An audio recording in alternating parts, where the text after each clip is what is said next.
Alright everyone, welcome back to the channel. This is night 100 in the Super Pacific Camper. So this is a pretty special video that we're filming. I thought of a couple different ways on how to approach this video. I thought of just driving to a location, talking about my experience with the Super Pacific, kind of like what I did with the GSC, and ultimately I wanted to do something a little bit different. I wanted to camp for night 100, and I also wanted to be in a pretty darn cool area, which I think we are. So we are right along the North Fork River here. Amazing views, amazing backdrop. Fall colors are popping off right now. The aspens have fully changed. Still waiting on the larches, which should be another week or so. But yeah, night 100 in the Super Pacific. We're going to camp for it, obviously. We are going to make Dutch oven pizza tonight as well, which is probably one of my favorite things to make camping. And in this video, we're also just going to kind of highlight a couple things, my experience with the Super Pacific after spending 100 nights in it thus far. I do think for 2024 that I will be able to hit 120 nights, which kind of ultimately became a goal when I realized that 100 nights was going to be possible. So we're going to do 120, or the goal is 120, basically for the fact that that would be 1/3 of the year. So yeah, welcome. Should be a great video, great views again, and dinner tonight I think will be pretty bomb. We are doing the Dutch oven pizza, got the ingredients for it. We've got some sausage from Old Salt Post that we're going to be putting on there. Overall, super stoked, and super stoked to just discuss my experience, my thoughts overall with the Super Pacific after 100 nights. So enjoy the video.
So we just got some of this driftwood that was down on the shore.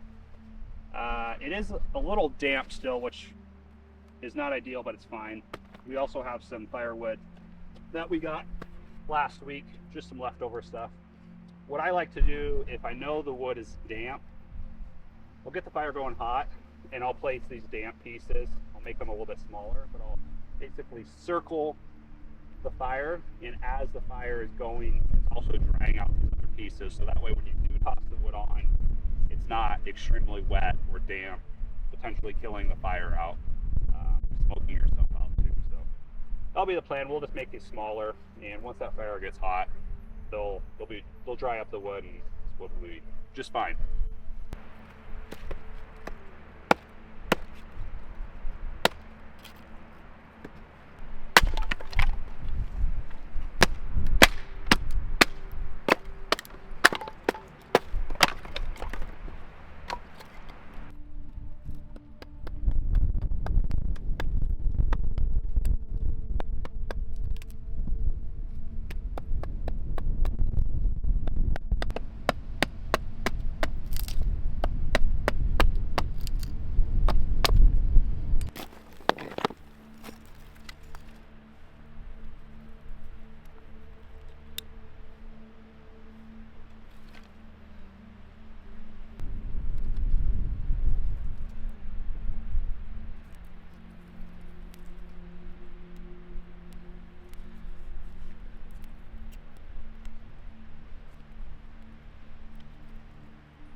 All right, got a good fire going. Had to go collect a little bit more wood just to make sure that we have enough to burn for tonight. Wanted to get it started early because in order to cook the Dutch oven pizza, we have to have hot coals. I also forgot a shovel, so getting hot coals from the fire to the top of the Dutch oven will be interesting. I do have some things that I can try and we'll make it work. Not too overly concerned. We'll cook the pizzas, they'll be great. Pizza, I should say, not pizzas. We're only doing one. But we're gonna start that process and I'll just kind of walk you guys through how I make mine. There's probably a lot of different ways, a lot of different styles that you can do these Dutch oven style pizzas. This is just what works for me, and yeah, so we're gonna go ahead and start.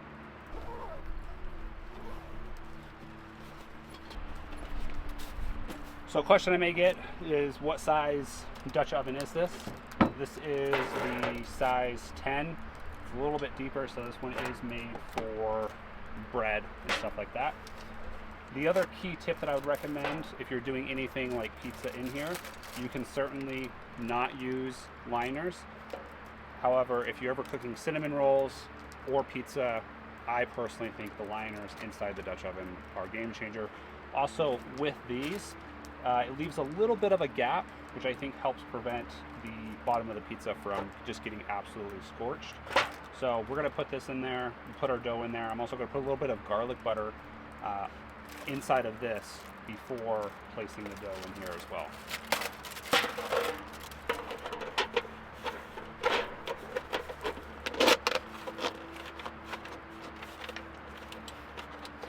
The other thing with the liners, these aluminum ones, is it makes cleanup extremely easy. All you have to do is take this out, dispose of it, and then basically you don't have to clean anything on the Dutch oven, which is fantastic.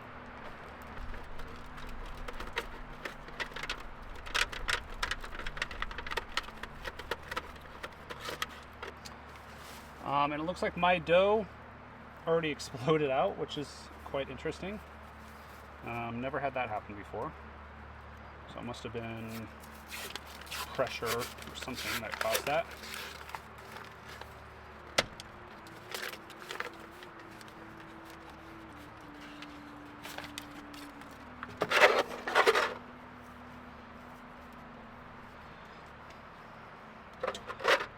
Normally this dough, which we can't, normally it just rolls out, so it's super easy. So this will be interesting to see how this turns out.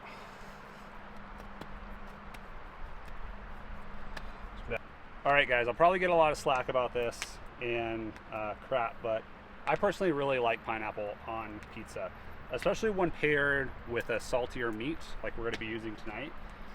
There's something about that sweet and salty tang, I guess if you want to call it, on pizza that just is really good. So I have crushed pineapple. We're going to drain the juice out. We're going to heat it up here to get more of the juices out, so then that way the dough itself doesn't get super soaked by pineapple. We have a little bit of red onion that we're going to dice up.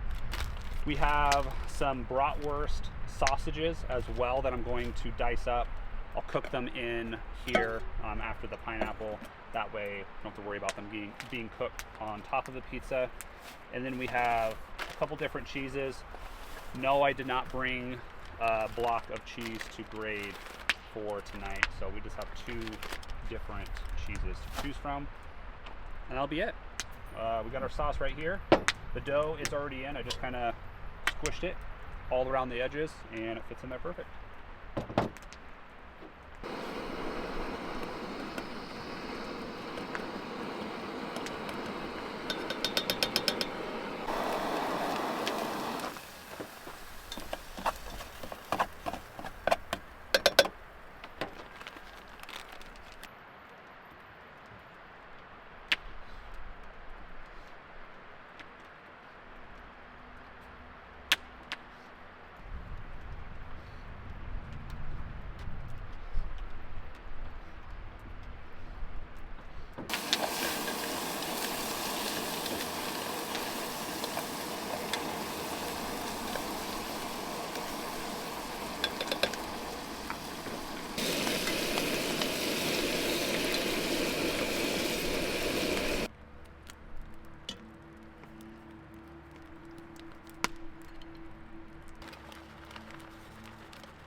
All right, and then so for the final product before we toss it in the we'll fire, that's what it's looking like.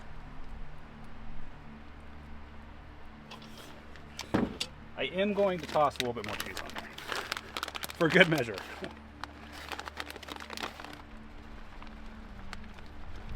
There we go. And also, if you have it, some oregano.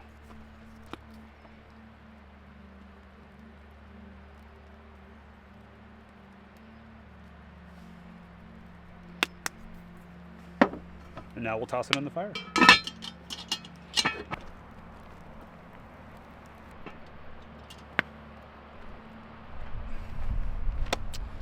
All right, so we just put the pizza on the fire. And the one major tip that I could tell you about cooking anything in the Dutch oven there, or Dutch oven pizza if you want to, is think about cooking the top longer than the bottom. Most people, when they cook pizza initially, even when I first cooked it in there, I absolutely burnt the crap out of the bottom, and the top was still raw, uncooked. So what we're going to do now is we're just letting the bottom warm up. We'll heat that up, and then we'll pull it off to the side or to a spot that's a little bit cooler on the fire, and we'll toss those coals on top, and we'll create that oven effect of where we're heating the top. So basic tip, cook the top longer than the bottom. You can always cook the bottom faster, but cooking the top and trying to catch it up if the bottom's already burnt is hard to do.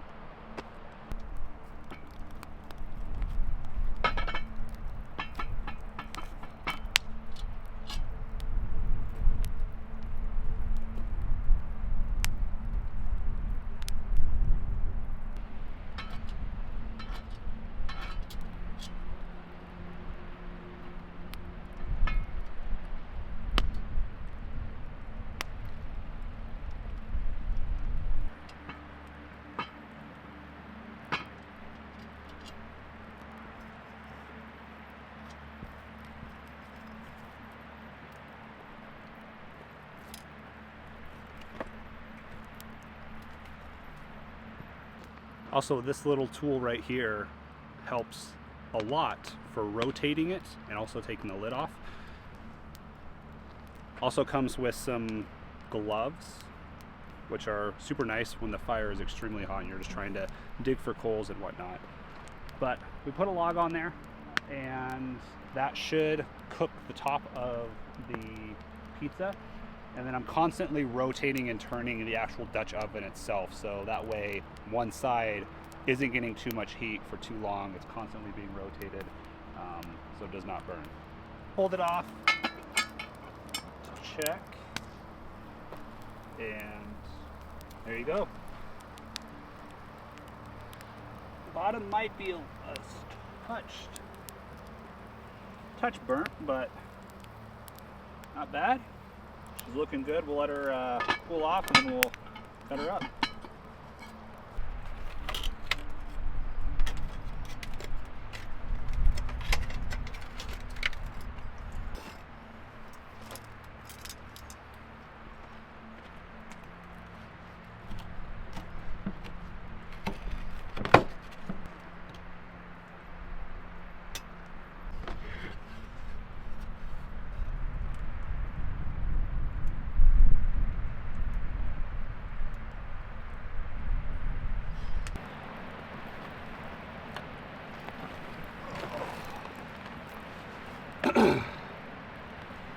All right, got a pizza, a beverage, a nice fire, beautiful view, and I say let's talk about the 100 nights in the Super Pacific. So, overall impressions, if you guys want to know basically my thoughts right away, I love it. Okay, the camper is incredible, and it's definitely the camper that fits me best for what I was expecting out of a camper, all right? I also want to preface this whole thing by saying, you know, the camper was not free. I know a lot of people thought that I got maybe the Super Pacific for free. It was this whole collaboration with Super Pacific. No, It's not the case. I paid more than a brand new GFC at the time for the camper itself. Did I get a discount? Yes. As a content creator in the early stages at that point, oftentimes you do exchanges for content or you get paid to create content. Super Pacific saw the stuff that I was putting out and that I still continue to put out, and did an agreement with me for a marketing discount for the camper. But like I already mentioned, I paid more than a brand new GFC at the time. You can do the math, kind of guess what the discount was. It's also out there. It's pretty common to get this type of discount for campers of this type. I also want to mention, I think there's 3 different levels now to these campers. And after owning the GFC, now the Super Pacific, and when I was also looking at an Alu cab at the time, I realized that all 3 of those campers are not even in the same category anymore. You have level 1, which is a GFC, you have level 2, which is a Super Pacific, and then you have level 3, which I would consider an Alu cab. All 3 platforms offer a vast variety of differences. And you, the consumer, has to figure out which one is best suited for you. The GFC is very minimal, okay? It doesn't offer a lot. It's very bare bones basic. And for a lot of people, that works incredibly well. For folks that want to do maybe more of a build out in the rear, they want to take advantage of the electrical chaseways that the Super Pacific has, hiding wires, all of that, the MOLLE panels, the aftermarket support, the accessories that Super Pacific offers. That's a step up, okay? So at the end of the day, like, you maybe want to compare the GFC and the Super Pacific, but now after owning both, which I think very few people have actually owned both platforms, they're just not even in the same category, all right? And when I owned my GFC, I was like, hey, the GFC is light years better than the Super Pacific. This is a personal preference and opinion, but you just can't compare the two. Just like you couldn't compare a GFC and an Alu cab, I don't think it would be fair to compare Super Pacific and an Alu cab. All right, they're just on different levels. Price points are different. The overall usage is a lot different.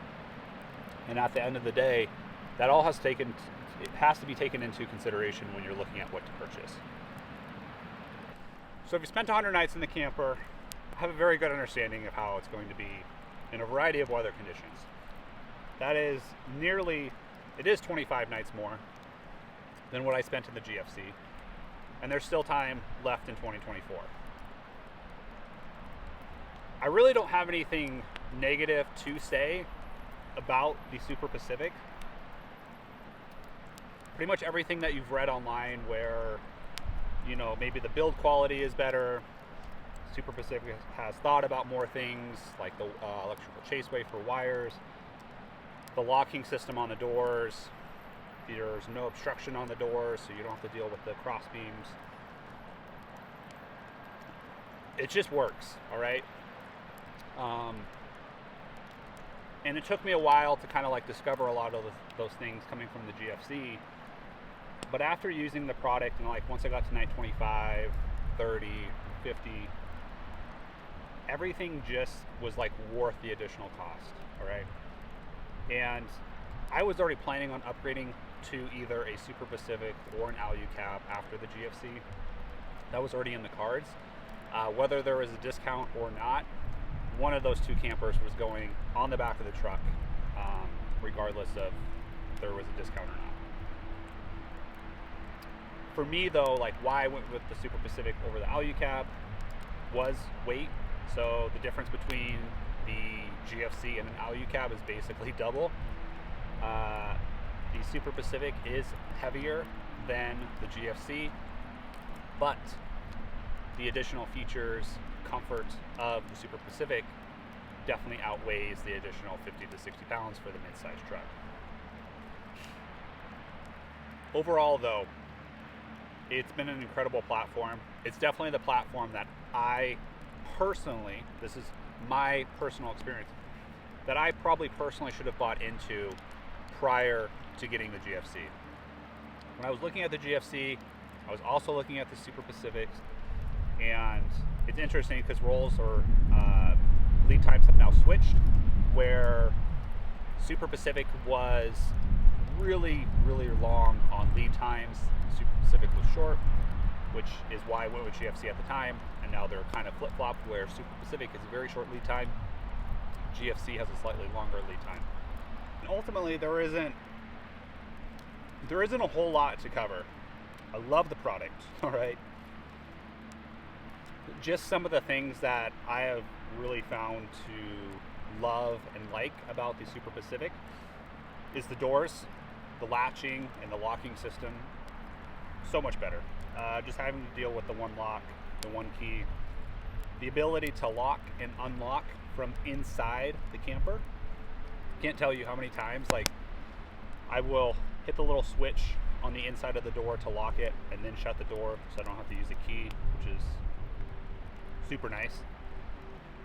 Just the extra space, the pass-through for the bed. So just as a reminder, the GFC was 90 inches. The Super Pacific is 100 inches, so you technically have 10 more inches of inside sleeping space.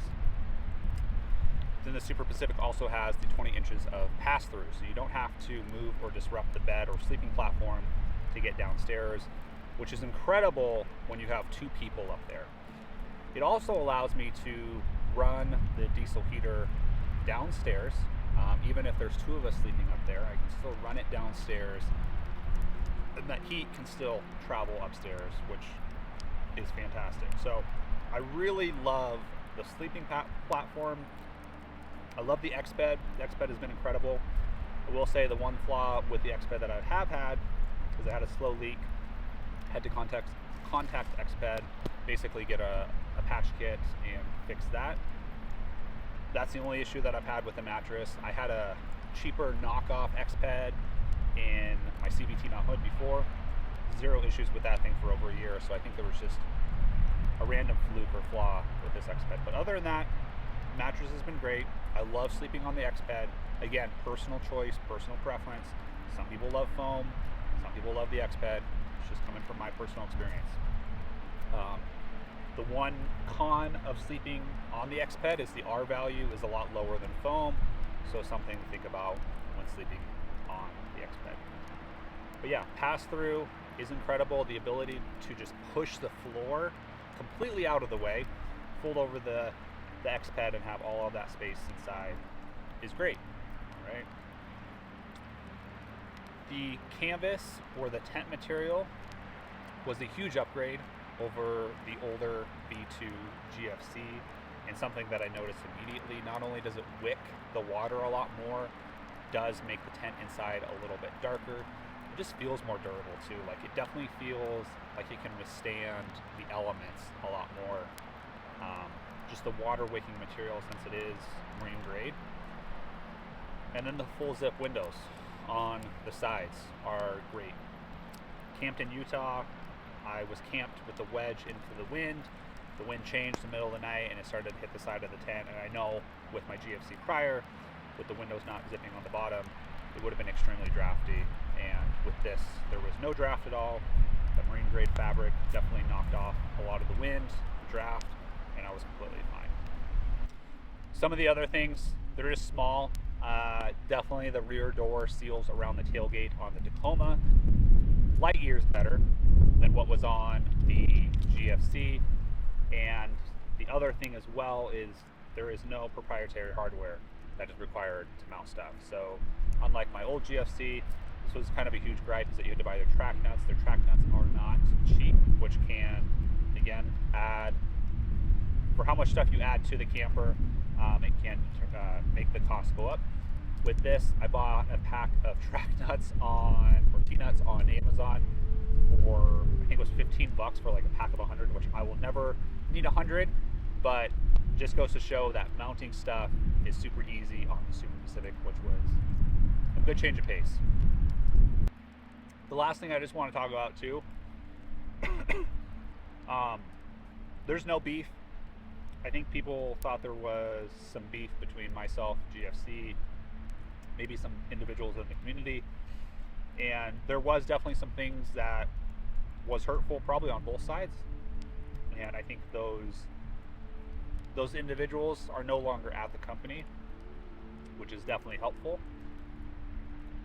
There's also been a door that's opened up and a possibility of doing a hands-on review with a V2 Pro. We're still working on some details and kind of figuring out the logistics of that happening. But there is something in the works, because I think that is a question that I've gotten quite a bit, is what were my thoughts on the V2 Pro? I've only seen the V2 Pro in person at expos, and then a close friend of mine, Chris, also picked one up, so I was able to kind of see it in person a little bit more. His was on a full size, not a mid size, which I don't feel like is a fair comparison either. But there is something in the works, and if it happens, you guys will obviously know, because I'm going to do a video on it. But I'm trying to get my hands on a V2 Pro to basically spend at least a couple nights in and just give an honest review, honest thoughts on the difference between the V2 and the V2 Pro, which I think all the additions that they made are fantastic. Kudos to GFC. They just had to get rid of some people. They made the upgrades, and I think the upgrades are definitely going to help. It's just, can they keep up with the customer service, the demand? Because I know they're definitely struggling, it seems like, with managing and juggling all of that, the new orders that are coming in for the tents, the new orders for the tent upgrades, which were obviously going to be a super popular thing. But again, I have nothing against GFC. I think it was just time for me to move on to a different product. And at the end of the day, guys, it's just a camper. Like, it's nothing more than that. Whatever product you use, take it out and camp, enjoy the great outdoors. That's all that matters, all right? It's just a camper. There's no drama, nothing like that. And yeah.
We got in the truck a little bit early just because it was starting to drizzle, but we are going to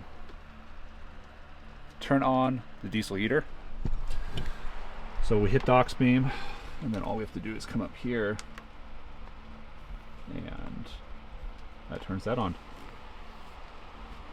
Not super cold out. not super cold out. I'll probably honestly be a little bit too hot in here with it, but from a condensation perspective, because it started raining, it will be nice just to have it. And I'll turn it down tonight, and if I have to, just open up a window where the vent's at top. Odie is Odie is tired too. But yeah, that's what's going on. And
all right, good morning, guys.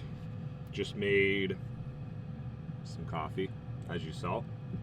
We have an inverter in here now, which is nice. 2,000 watt Bouge RV inverter. Works fantastic thus far. It's Bluetooth, which is great, so you can turn it on and off via your phone. Also have the remote up behind the camera here. But yeah, just like making coffee. This is a $20 coffee maker from Costco, or not Costco, but Walmart. Uses these little Keurig pods, so you can use that, or we can use fresh ground coffee as well. But just nice to have that easy method to make stuff in the morning without getting out of the tent, getting everything set up. Super fast, super easy. Good for the first cup, and then for the second cup, if we ever want to, we can always do the fancy method. But first cup, always got to get it down. And yeah, makes good coffee. It's fast. That's all I can ask for. Just waiting for your sunrise. Current time is 7:07. Should be popping off here in the next 10 or 15 minutes, and then we'll go out and get some photos.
Just like that, guys.